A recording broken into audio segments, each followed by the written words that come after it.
belə deyim, aldığım şikayətlər daha çox idi müəllim qıtlığı ilə bağlı. Mənim vaxtımda, yəni o çox absurd bir məsələdir. Bizim yox, preschool deyil idi. Məncə idi çox şükür. Bunu preschoolda yaşayıb həqiqətən. Salam dəyərli izləyicilər. Yeni podkast bölümümüzə xoş gəlmisiniz.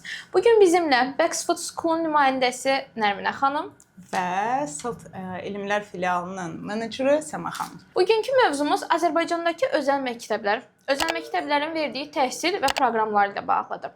Nərminə xanım, hal-hazırda ölkəmizdə özəl məktəblərə axın kifayət qədər çoxdur. Saydı kifayət qədər çoxdur. Bəli. Bu mövzuda nə düşünürsüz? Valideynlər niyə özəl məktəb seçirlər sizcə? Əslində özəl məktəb niyə seçirlər deyəndə daha beynəlxalq təhsil ala bilmək üçün, gələcəkdə xaricdə təhsil alanda daha rahat mühit görsünlər deyənə, uşaqları əvvəldən bu proqramı öyrəşsinlər deyənə, bəzən sadəcə prestij üçün, yəni əslində valideyn, ailə strukturu olaraq biraz dəyişir. Bəs siz düşünürsüz ki, özəl məktəblər həqiqətən də yaxşı təhsil verir? İndiki gerçəkdən danışırıqsa, çox təəssüf ki, yox. Çünki təhsil sistemimiz ümumidə məktəblərdən danışırıqsa, 90% məktəblərimiz, hətta 99% məktəblərimiz biznes yönümlüdürlər. Yəni sırf məqsədləri daha çox tələbə və daha çox maliyyədir. Ona görə təhsil ikinci planda qalır, disiplin ikinci planda qalır, bilik bazası ikinci planda qalır. Yəni təki şagird olsun, hansı strukturdadır, hansı formatdadır, heç bir əlaqəsi yoxdur. Heç bir belə deyim, maraqları yoxdur məktəbin. Status üçün hər cür tələbəni qəbul etməyə də okeydir. Okeydirlər. Mən bir kids rəhbəri olaraq bu hallarla çox qarşılaşıram. Məsələn, bir tələbə əgər 2-ci sinifdə bizə müraciət edirsə, il sonu balları çox az gəlir və tələbənin ingilis testi də tamamilə 0 olur. Bu arada burada vurğulayım ki, valideynlərin elədiyi ən böyük səhvlərdən biri odur ki, valideynlər düşünürlər ki, tələbə özəl məktəbə getdikdə ingilis dilini öyrənəcək. Xeyr. Təbii ki. Hələ onu qoyun bir qırağa. 4-cü sinif uşağı yazı yazmağı ümumən bacarır. Düzdür. Çünki bu fikir tamamilə yanlışdır. Onlar özəl məktəbdə ingilis dilində təhsil alırlar, ingilis sektorunda, ingilis dilində öyrənmirlər. Bu mövzuda nə düşünürsünüz? Yəni uşaqları buna necə hazırlaya bilərik? Onsuz da ki, gəlin götürək ki, bağçadan başlayanda uşaqlar görən olur ki, okey, özəl məktəblərin özlərinin bağçası var, amma həmin bağçadan keçən şagirdlər gəldikdə sizə, yəni şagird oxuyur 2-ci sinifdə, 3-cü sinifdə bağçanı oxuyub, bu hardasa 5 illik, 6 illik təhsil deməkdir. Amma gələndə bilik bazalarını yoxlayırıq, nə dərəcədə yüksək çıxır. Nə dərəcədə adi bir şey deyim, çox bəsit bir şeydir. Yəni əlifbanı belə düzgün formada yazmaqda, sözləri birləşdirməkdə çətinlik çəkirlər. Mən belə deyim də artıq təhsil sektorunda 9 iləm, məktəb sektorunda artıq 1 ildən çoxdur varam və uşaqlar gəlirlər 2-ci sinif, 3-cü sinif, 4-cü sinif və oxumaqda əziyyət çəkirlər. Yəni uşaq sadəcə oxumaqda əziyyət çəkir. Bəs siz bir özəl məktəb rəhbəri olaraq necə seçirsiniz uşaqları? Çünki hal-hazırki vəziyyət elədir ki, tələbələr məktəbə gedəndə artıq müəyyən bir bazada olmalıdırlar.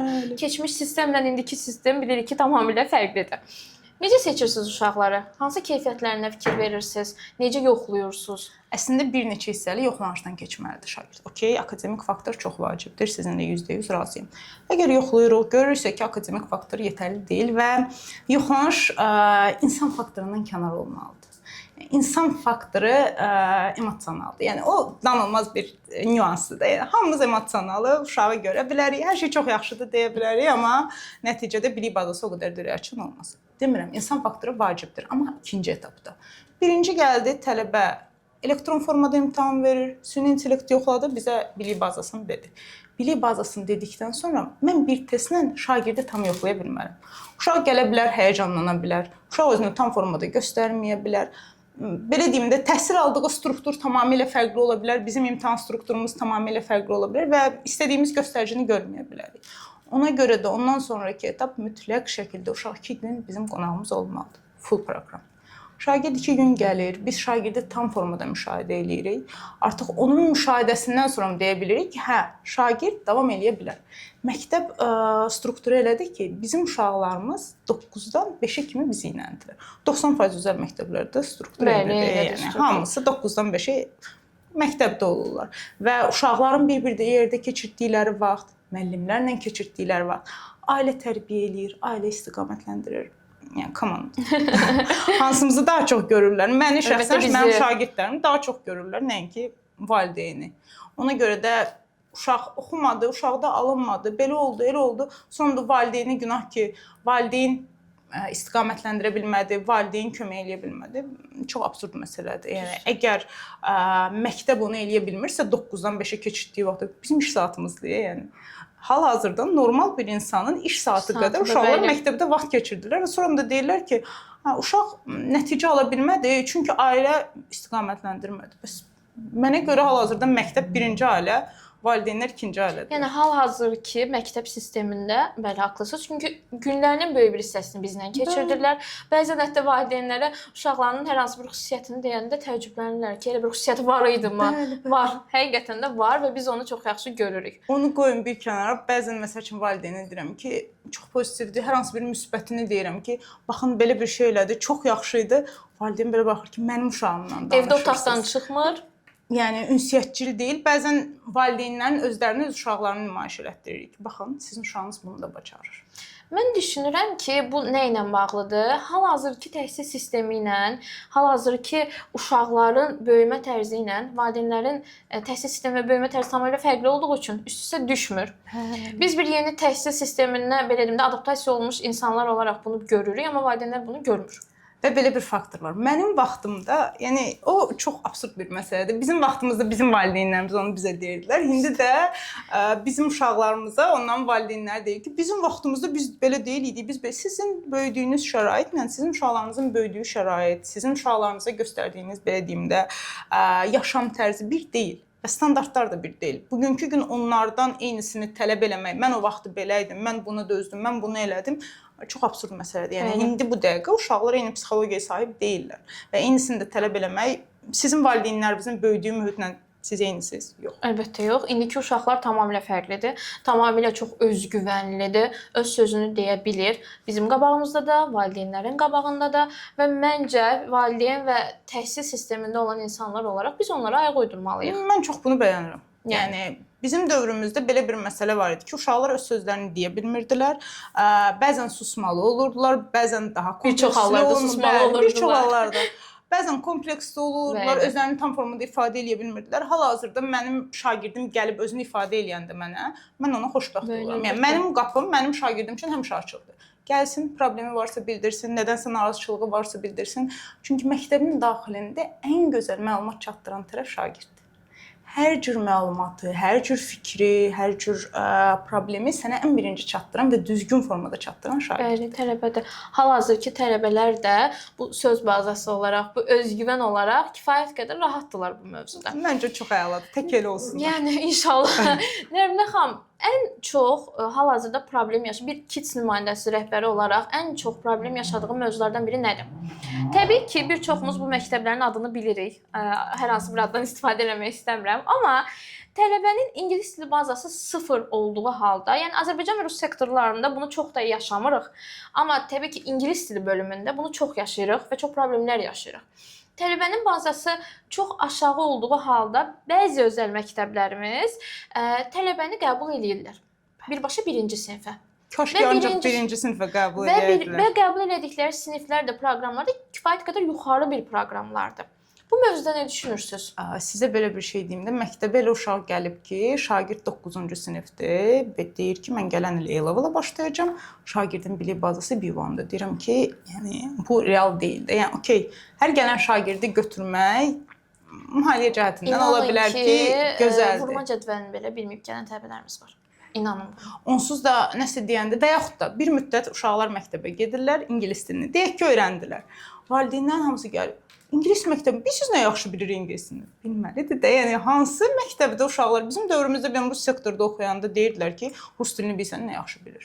Bilməlidir də. Onsuz da sənin uşağın əgər ingilis sektorunda oxuyursa, onun ingilis dilində ümumən zəif bilməyi problemidir. Zaten o tələbə, mən bunu həmişə valideynlərlə müzakirə edirəm və valideynlərə bildirməyə çalışıram ki, zaten o tələbə o məktəbə gedəndə ingilis dilini bilməlidir. Demirəm, məsəl üçün, baxın, biz özümüz Britaniyanın nümayəndələriyik də, yəni Britaniyadakı məktəbin nümayəndələriyik. Onlarla danışırdıq, bizim onlarla treninqlarımız olub, yəni okey verilənə kimi uzun bir prosesdən keçmişik də. Onlardan həmişə danışanda deyirdilər ki, şagird gəldi, çox demirik, 2000 söz bazası olmalıdır. Amma birinci sinifə gələn şagird artıq 2000-lik söz bazasına sahib olmalıdır. Yəni sıfırdan gəldi və okey məktəbə başladıq formatı bu real deyil. Ya da 9-cu sinifdə gəldi, 10-cu sinifdə gəldi, 12 illik sistemdə eybi yox, qoyun olsun B1, B1 plus nəticə verəcək. Uşaq bu vaxta kimi 9 il oxuyub adi dövlət məktəbində və yaxud da Azərbaycan kurikulumu ilə rus sektorunda oxuyub, deyirlər ki, bizə 2 ilə elə olur. O çünki onlar düşünür ki, orada ingilis dilində öyrənəcək. Xeyr. İngilis dilində təhsil alacaq. O fənləri ingilis dilində oxuyacaq. Və o tələbə o ingilis dilini bilməlidir. Bəli. Yəni hal-hazırki ən böyük problem məncə budur. Ümumən struktur çox fərqlidir. Azərbaycan belə deyim də təhsil sistemi, Azərbaycan kurikulumu nəyi öyrədir? Test üzərindən ABC. Bəli. İngiltərə sisteminə gəlirik, Amerika sisteminə gəlirik, açıq suallardır. Yəni bizim universitet tələbələrimizə açıq sualı qoyanda qabağına yaza bilməyən uşaqlarda deyirlər məktəb tələbələri get 2 ilə öyrən ki, açıq suala necə cavab verəcəksən. Strukturu get 2 ilə öyrən. Yəni cəmaatın bizim uşaqlarımız yəni ingilislərdən belə wow bacarıqlı deyil ki, onların 12 ilə gəldiyini bizim uşaqlarımız 2 ilə gəlsinlər. Demirəm, mən belə fitri istedaddır, mində bir tələbə ola bilər, amma o mində birdir. Yəni bir reallıq var ki, siz klassik olaraq İngiltərə məktəbində oxuyan 12 illik təhsili 2 ilə sığdıra bilmərsiniz. Gəlirlər IJSC oxumub tələbə, heç bir məlumatı yoxdur sistemdən, gəlir ki, mən A-level oxumaq istəyirəm. Necə? Nəyə əsasən? Və yaxud da IJSC qiymətlərinə baxırsan, zəifdir, deyir mən A-level oxuyacağam. Nərminə xanım, bu mövzuda mən valideynləri və tələbələri qınaya bilmirəm. Nə üçün? Çünki bilmirlər. Həqiqətən də bilmirlər. Gedəndə necə? Çünki bütöv bir kütlə var ki, həmin valideynlər olsun, tələbələr olsun, beynində bu dediyim fikir var. Mən zaten ingilis dili məktəbinə gedəcəm, ingilis bölümünə gedəcəm və mən orada ingilis dilində öyrənəcəm. Yəni bu böyük bir problemdir hal-hazırda və onları da qınaya bilmirik çünki bilmirlər. Proses də budur ki, problem də budur ki, onlar gedirlər, okey, özəl məktəbə gəlirlər. Özəl məktəblərdəki sinif şagird sayı da 20 nəfər. Bəli. Minimum 20 nəfər. Yəni mən özəl məktəb bilirəm ki, yəni özəl məktəbdəki şagird sayı 30 nəfərdir. 30 nəfər şagirdlə məktəb və artıq bilirsiniz necə uşağa öyrətməkdən çox daha zorakılıqla, daha məcburiyyətlə, daha çox kobudluqla belə baxırsınız, bəzən mənə elə faktlar danışırlar, elə misallar çəkirlər ki, desəm məktəb var ki, uşağı sinifdə bağlayır cəza olaraq. Bəli, eşitmişəm bunu. Mənim də bir tələbəm var, bunu yaşayıb. Hətta bunu preschoolda yaşayıb. Yox, preschool deyil idi. Məncə böyük idi, çox şükür. Bunu preschoolda yaşayıb həqiqətən. Mən özümü bir valideyn olaraq həmişə çalışıram ki, özümü valideynin yerinə qoyum da. Yəni özümü valideyn yerinə qoyaraq mən düşünürəm ki, yəqin ki, mən məktəbi qatardım bir-birinə. Necə yəni mənim uşağım? Təbii ki. Yəni bu təbii ki, bütün valideynlərin haqqıdır. Bir də bir mövzuya toxunmaq istəyirəm. Deməli, özəl məktəblərin prosesi necədir? Onlar səhər 9-dan axşam 5-6-ya qədər məktəbdə olurlar. Bütün hər şeyi məktəbdə edirlər. Ev tapşırıqlarını məktəbdə edirlər. Eləmirlər, son hazırlığa gəlirlər. Bəli, belə bir sizə gedir. 90% tələbələr özəl məktəb. Sizə necə vurğulayıram? Yəni gedən valideynlər, hazırlığa gələn valideynlər artıq il bitir və valideynlər anlayır ki, tələbə heç nə bilmir. Bunu necə tənzimləməlidir valideyn? Bilirsiniz o problem niyə olur? Çünki monitorinq sistemi yoxdur. Monitorinqi kim eləyir? Necə monitorinq sistemi yoxdur? Zaten il sonu o imtahanlar olur. Və o imtahan nəticələri aşağı gələndə valideyn bilir ki, mənim tələbəm övladım heç nə bilmir. Bir kənara. Yəni uşaq gəlir, məktəbdə oxuyur. Yəni ən azından demirəm hər ay olsun imtahan. Hər term bu uşağın imtahanı olmalıdır. Məktəb tərəfindən təşkil olunan bir imtahanı olmalıdır. Bir çox məktəbdə bu dərs keçir. Müəllim dərs keçəndən sonra belə deyim də özü də keçdiyi dərsə uyğun imtahan hazırlayır. Hələ bir orada arada uşağa kömək də eləyir. Bu formatda da gedir. Bu yaxınlarda belə bir məsələ oldu. Valideyn gəlib mənə deyir ki, məktəbdə 1 ilə yaxın ingilis dili müəlliməsi olmayıb. Adın kimi, məktəbdə 1 ilə yaxın ingilis dili müəlliməsi olmayıb. Məktəb rəhbərliyindən də gizlədilib bu. Ümumilikdə uşaqlara ingilis dili dərsi keçirməyib. Hər dəfə bir müəllim necəsə gəlib əvəz edib və sonda da şagird imtahan verib nəticəsi aşağı çıxır. Hal-hazırda keçən ildən, düz keçən il bu belə deyim, aldığım şikayətlər daha çox idi müəllim qıtlığı ilə bağlı. Sırf 2 məktəb var idi ki, o məktəbdə olan müəllim çatışmamazlığını, yəqin ki, böyük ehtimalla eyni məktəblərdə danışırıq. Müəllim çatışmamazlığı var idi. Siniflər boş qalırdı və belə bir şey deyim, Nərminə xanım, bu müəllim çatışmazlığına bağlı mövzunu mən keçən il daha çox eşidirdim. Sırf 2 məktəbdən gəlirdi bu şikayətlər. Onsuz da çoxundan gəlir. Ya müəllim çatışmazlığı olur və yaxud da sinifdə şagird sayı çox olur. Səbəb tək şagird olsun, çox olsun. Eybi yox. Şagird gəlsin, bir sıra müəllimi taparıq. Müəllim mühiti var, müəllim dəyərləri var. Okey, yəni şagird mənə görə vacibdir. Çox vacib faktordur, amma müəllim də vacib faktordur. Yəni müəllim çox dəyərlidir. Çox təəssüf ki, özəl məktəblər hal-hazırda müəllimlərin o dəyərini itirməyə səbəb olublar. Yəni mən bir çox müəllimlə danışdıqda belə bir nüans eşidirəm ki, müəllim deyir ki, yəni öz sahəsindən, öz peşəsindən artıq utanır və yaxud da qəbul etmir. Yəni, Sizcə valideyn müəllimi tanımalıdır? Valideyn məktəbi tanımalıdır. Müəllimi, belə deyim, bugünkü gün bizdə necədir? Birincisi, məktəbin və bir direktorun götürə biləcəyi şagird sayı var. Yəni, bir direktor bütün şagirdləri tanımaq istəyirsə, maksimum məktəbində 200 dənə şagird olmalıdır. Bunu da heç kim eləməyəcək. Çünki 200-dən çox şagirdi nə gündəlik olaraq görə biləcəksən, nə gündəlik olaraq onun ünsiyyətdə ola biləcəksən, məktəbə necə gəlib, məktəbdən necə getdiyini izləyə bilməyəcəksən. Yəni bu absurddur və real deyildir. Yəni ki, 200 nəfərdən çox məktəblər tanıyıram ki, yəni məktəbin içərisində 1000-dən çox şagird var. Və orada disiplindən danışılır, orada müdirin idarəsindən danışılır, keyfiyyətdən danışılır. Yəni bu real deyil. İstər-istəməz 1000 dənə şagird varsa, o 1000 dənə şagirddən də hardasa bir 100-150 müəllim var. Yəni 100-150 müəllim üstəlik 1000 dənə şagird insan beyni robot. Nərminə xanım, valideynlər məktəb seçəndə nə diqqət eləməlidir? Sizcə? Qapıdan girdikləri ana. O qədər vacibdir ki o. Qapıdan girdiniz içəri. Hansı mühiti görürsünüz? Uşaqlar orada nə edirlər? Uşaqlar orada necədirlər? Uşaqların xoşbəxtliyi mənə görə çox vacibdir. Bu arada mən Baxfoodda olmuşam dəfələrlə və Baxfoodun tələbələri çox xoşbəxtdirlər. Həqiqətən.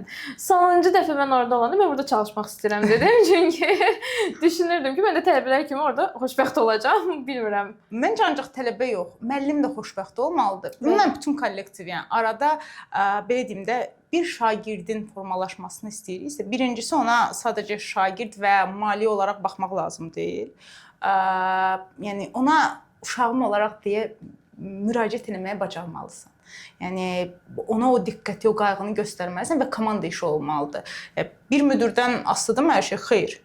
Müdir kənardan hər şeyi müşahidə edə bilər, amma bunun belə deyim də floor assistantları var, bunun admission staffı var, bunun müəllim staffı var. Yəni bunun çox bəsit bir şey. Yəni sadəcə lunch hissəsi var. Yəni harda ki bufetdə əməkdaşlar çalışır, o belə çox əhəmiyyətlidir. Yəni uşaqlarla necə ünsiyyətdədirlər. Yəni hər bir əməkdaşın seçilməsinə diqqət yetirmək lazımdır. Birinci ən vacib nüans məktəb əməkdaşları uşaqları çox istəməlidirlər.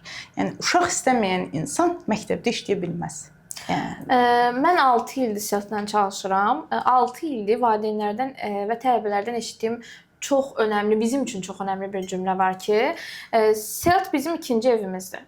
Zaten bir çox uzun müddətli SEAT-də çalışan əməkdaşlar üçün bu belədir və biz bunu həqiqətən tələbələrdən çox eşidirik. Bəzən bir neçə il əvvəl bir tələbəmiz var idi. Hal-hazırda universitetdə, Türkiyədə universitetdə oxuyur. Bir gün saat təxminən 8-dir və dərsi bitib, gedib. Mən də içəridə əyləşmişəm.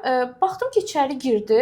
Heç fikrim yox, zaten qapımız açıqdır və girirlər, çıxırlar. Dərsləri bitsə belə girdi. Təxminən 15-20 dəqiqə sonra çıxdı. Arxasıca getdim. Bu arada İbrahimə buradan salamlar. İbrahim, niyə gəlmişdin dedim. Heç nə, buradan keçirdim, gəldim görüm nə edirsiniz. Dedi, getdi. Əslində bu həqiqətən də təhsil mühiti üçün çox önəmlidir. girdiklərim bilirsiniz necədir? Orada okey, çox vaxt keçirtməkləri çox gözəldir, amma hansı müddətdə çox valideyn ona diqqət yetirməlidir. Yəni bir çox yer var ki, şagirdlər ora qaçırlar, amma valideyn ümumilikdə uşağını müşahidə etməlidir. Yəni çox bəsit bir şey deyim. Mənim bu yaxınlarda bir valideynimlə söhbətimiz oldu, danışığım oldu. Ona sadəcə belə bir şey dedim ki, bu bir il ərzində övladınızda məsələ ancaq akademik deyil, mental, davranış, psixoloji dəyişiklikləri hiss etdiniz. Yəni ondan o bəli cavabını alanda insana o qədər pozitiv təsir edir. Adi bir şey deyim, bizim tədbirlərimiz olur. Uşaq uzun müddətdir ki, bizdə artıq təhsil alır və mən onun dəyişikliklərini hiss eləmirəm də. Yəni bir müddət sonra mənim deyəndə ki, uşaqda hər hansı bir dəyişiklik məndən artıq bu normallaşıb da. Yəni uşağın adi vəziyyətidir. Uzun müddət görməyən hər hansı bir valideyn olur. Bəzən valideyn, başqa uşağın valideyni gəlir mənə başqa şagird haqqında məlumat verir ki, Nəminə xanım, bu uşaq necə dəyişib? O məni o qədər sevindirir, o məni o qədər xoşbəxt edir ki, doğrudan da hansısa şagirdin həyatında hər hansı bir dəyişikliyə imza ata bilmişik. Yəni məktəb o vəzifədədir ki, şagirdin həyatında pozitiv yöndür. Amma bir çox təhsil nümayəndəsi, bir çox məktəblər, bir çox valideynlər düşünür ki, bu təhsil sistemi strikt olmalıdır. Robot kimi. Çünki keçmişdə belə idi. Onsuz da biz bir partiya arxasında əyləşirdik. Bizim bir belə deyim də əlavə bir aktivitimiz yox idi. Bizim məktəbdə bir necə deyim, rahat bir mühitimiz yox idi. Dərsdən dərsə keçirdik və valideynlər də buna alışdığı üçün bəzi valideynlərə bizim ofislərimizdə, bizim Backfoot'da olan mühit çox qəribə gəlir. Bəli. Düşünürlər ki, o əyləncə varsa, o strikt rejim yoxdur və o strikt rejim varsa təhsil yoxdur. Tamam, bunu sizcə valideynlərə bu mövzuda nə deyə bilərsiniz? Yəni bilirsiniz necədir? Artıq o faktor keçib ki, şagird müəllimdən, rəhbərdən qorxur və dərs oxuyur. Yəni o struktur işləmir. Şagird həmin insana hörmət eləməlidir. Mənim şəxsən özümün məktəb dövrümdə çox da ağıllı və sakit uşaqlar siyasında deyildim. Yəni mən çox istədiyim müəllimlərin dərs prosesində ideal idim. Hörmət elədiyim müəllimlərin, doğrudan da ondan nəsə əldə edə biləcəyim müəllimlərin dərs prosesində ideal idim. Amma hansı müəllim ki və yaxud da hansı rəhbər ki, fərqi yoxdur. Biz də o vaxt hazırlıqlara getmişik. Mən özüm o vaxt sınıfda oxumuşam məsəl üçün. Mən əgər hiss edirdimsə ki, sadəcə məni belə deyim də gəzən maliyyə olaraq görürlər. Artıq mənim də münasibətim ona uyğun olaraq olurdu. Yəni istərsiniz onun dediyi sözləri də ciddiyə almırdım, onun dediklərini də qəbul eləmirdim. Bir müddət sonra da onsuz da qırılırdı. Yəni o danılmaz bir faktdır. Yəni uşaqlarda belə bir psixologiya olmalıdır ki, müəllimim pis olmasın deyənə dərs oxuyum. Müəllimim məndən razı qalsın deyən o psixologiyanı uşaqlarda oyatmaq lazımdır. O sevgini, o empatiya hissini oyatmaq lazımdır. Qorxu hissini yox. Bəli. Sizə belə bir şey deyim, əslində bəzi uşaqlara o qorxu hissini yansıtmaq lazımdır məncə. Necə qorxu? Bunu şiddətlə yox, təbii ki, indiki uşaqları şiddətlə yola gətirmək heç düzgün deyil və bu psixoloji cəhətdən də düzgün deyil. Sadəcə bəzi uşaqlarda o çəkinmə hissi olmalıdır. Amma onun da bir limiti olmalıdır. Çəkinmə hissi onsuz da ki, bayaq deyirəm, amma məsəl üçün istək. İstək, sevgi, qayğı, yəni uşaqda olmalıdır çəkinmə hissi. Uşaq açan sözə baxmır. Diqqət çəkmək istəyir. Yəni gəlin bu faktı nəzərə alaq ki, yəni əgər şagird özünü yaxşı aparmırsa, ekstra uyğun olmayan davranış sərgiləyirsə, bu deməkdir ki, uşaq diqqət çəkmək istəyir. Diqqət istəyir, qayğı istəyir. Bu evdə də belədir, bu məktəbdə də belədir. Yəni olduğu mühitdən asılı olmayaraq hər yerdə haçan əlavə diqqət ala bilirik.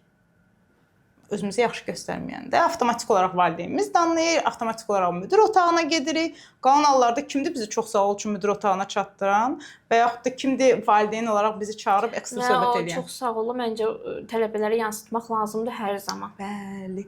Dayanmadan negativ. Belə baxanda mən də fikirləşirəm ki, negativi deyəndə yaxınlaşırlarsa mənə, qoy elə negativi deyim, diqqət ortasında qalım da.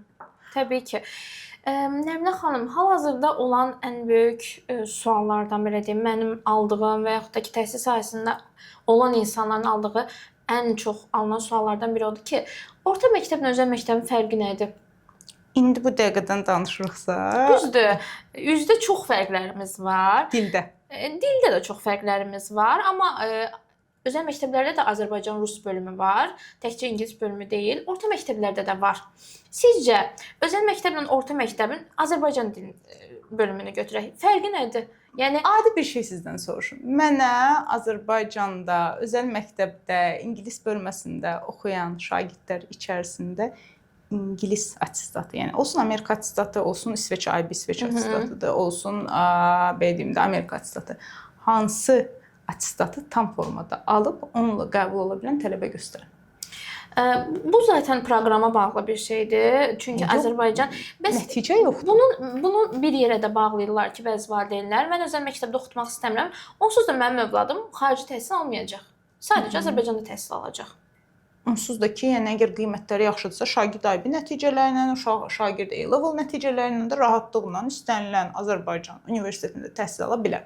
Yəni bu mifi birincisi yığışdıraq ki, əgər şagird ingilis kurikulumu ilə, yəni belə deyim də İngiltərə və yaxud da İsveçrə, yəni IB, AP, A-level fərqi yoxdur. Bu kurikulumdan təhsil alırsa, şagird Azərbaycan universitetlərində təhsil ala bilməyəcək. Uşaq Azərbaycan universitetində təhsil ala biləcək, üstəlik birbaşa ingilis sektorunda təhsil ala biləcək. Yəni nəticəsi olsun əsas.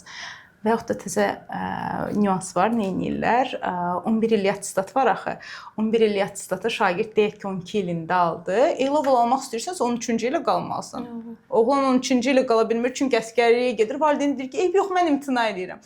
90% valideynlə danışanda isə valideyn heç bilmir ki, A-level attestatını haçan alacaq şagird. Yəni bu doğrudan belə acınacaqlı bir vəziyyətdir ki, oxuyurlar və düzün desəm bəzən baxıram, yəni bunu eləyə bilənlərə də deyirəm ki, halaldır. Yəni valideynləri inandırırlar çox rahatlıqla ki, narahat olma, hər şey yaxşı olacaq. Mənə qeyri-adi gələn hissələrdən biri IB məsələsidir. IB diplomu və sertifikatı məsələsi. Diplom ala bilməyənlərdir. Hal-hazırda bir neçə özəl məktəbimiz var ki, bu hal çox yaşanır və həmin özəl məktəblərin 90%-i IB diplomu yox, sertifikat alır. Yəni bu barədə nə düşünürsüz? Gəldi, getdi, baxdı, getdi. Gəldi, baxdı, getdi. Amma nəticə yoxdur. Yəni çox bilirsiniz necə, o sertifikat nədir? Uşaq imtahan verir və imtahandan nəticə toplaya bilmir, kəsilir. Sadəcə gəlib getdiyinə dair arayış veriblər ki, bu uşaq gəlib gedib narahat olmayın da. Yəni bu fərqi vurğulamaq istəyirəm ki, IB diplomu ilə sertifikatın fərqi odur ki, IB sertifikatı sadəcə bir sertifikatdır. Yəni uşaq sonra foundationa gedir. Onsuz xarici göndərirsiniz, uşaq foundationa gedir. Yəni bakalavr pilləsinə göndərir. Bilirsiniz nə qədərdir? Diplom deyilsiz. Yəni bu IB diplomu deyil. Bunu vurğulayaq. Yəni dəhşət çox mən şagird tanıyıram ki, hansı ki bitirib, xarici məktəb sistemini bitirib, bizim özümüzün ətrafımızda da çoxdur. Xarici məktəb sistemindən sonra da birbaşa foundationa gedir, bakalavr qalır kənarda. Yəni bu uşaq foundationa gelirsə, bu deməkdir məktəb oxumayıb. Yəni bu uşaq 12 illik məktəb oxumayıb, bunu bir qoyaq cibə.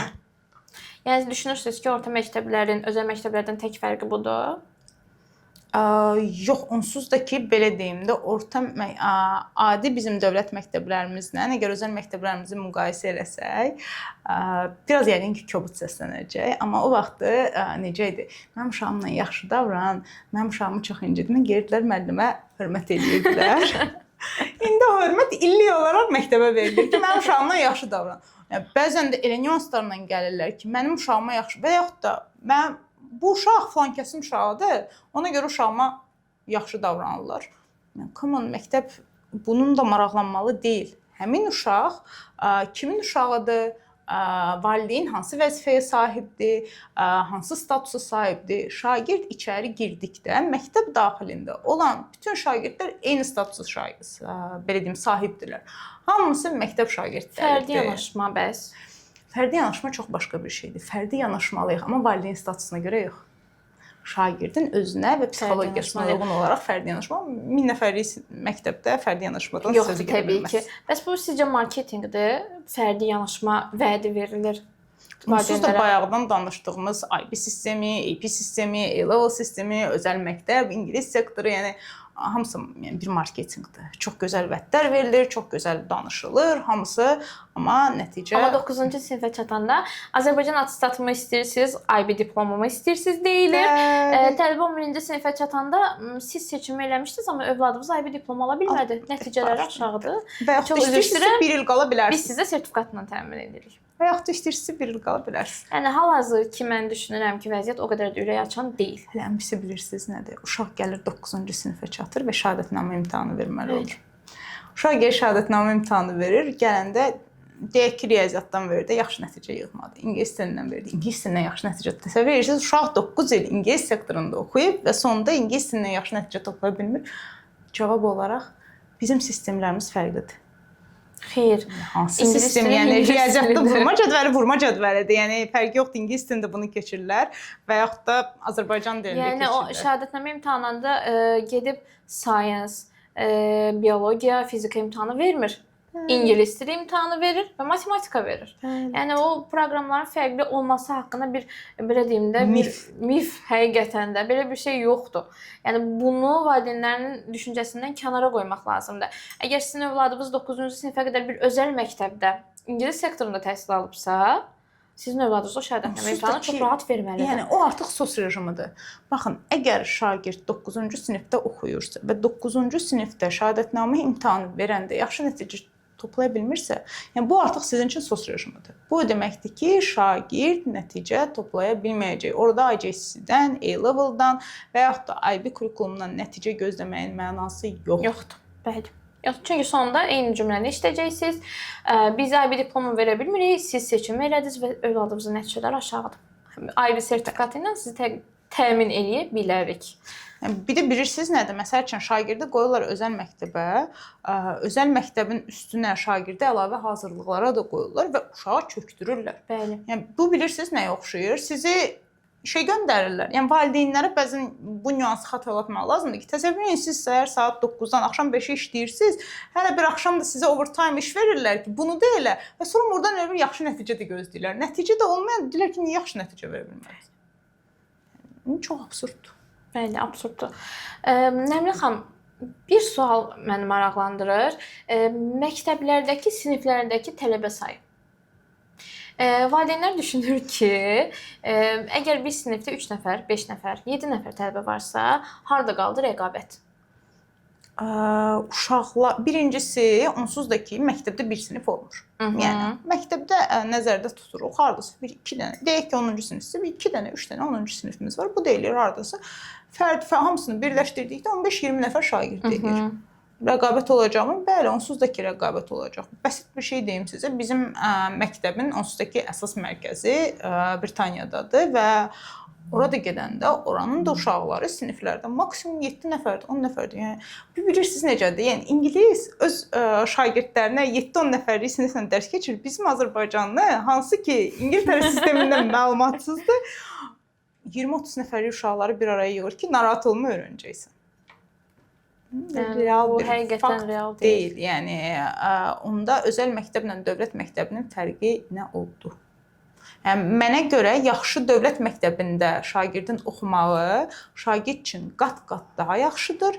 Nəinki hər hansı bir sadəcə adı olsun deyən oxuduğu özəl məktəbdə. Bu cümləni mən valideynlərə çox işlədirəm, həqiqətən. Yəni bizim evimizdə də uşağımız, mənim məsəl üçün bacım var hal-hazırda, elə bizim məzunumuzdur, bu il məzun olub, birbaşa bakalavra qəbul olub, yəni məktəbi bitirib, 12 illik sistemi bitirib də sonra foundation'a getməyib. Bir də yəni rankinqi çox yaxşı olan yerə University of Amsterdam'a gedib qəbul alıb. Və belə deyim də, o oxuduğu sinifdəki şagird sayı 5 nəfəri keçmirdi.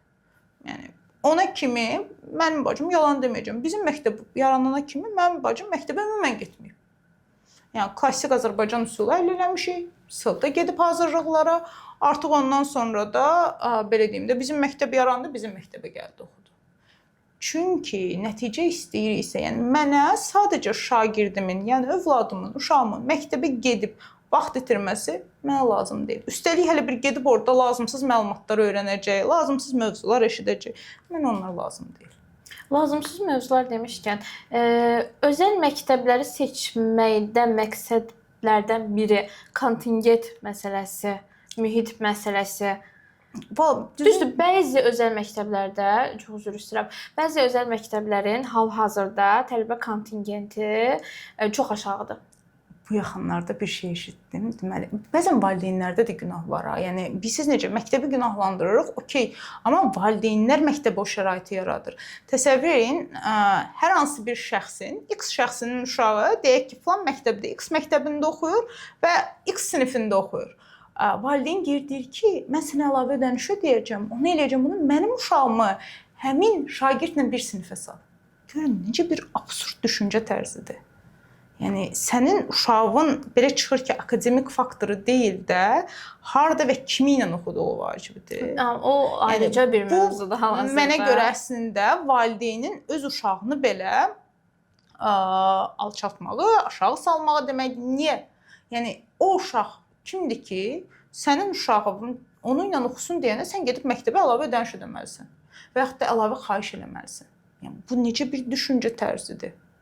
Nəminə xanım, bütün bunları ümumiləşdirsək, hal-hazırda valideynlərə nə məsləhət görürsüz?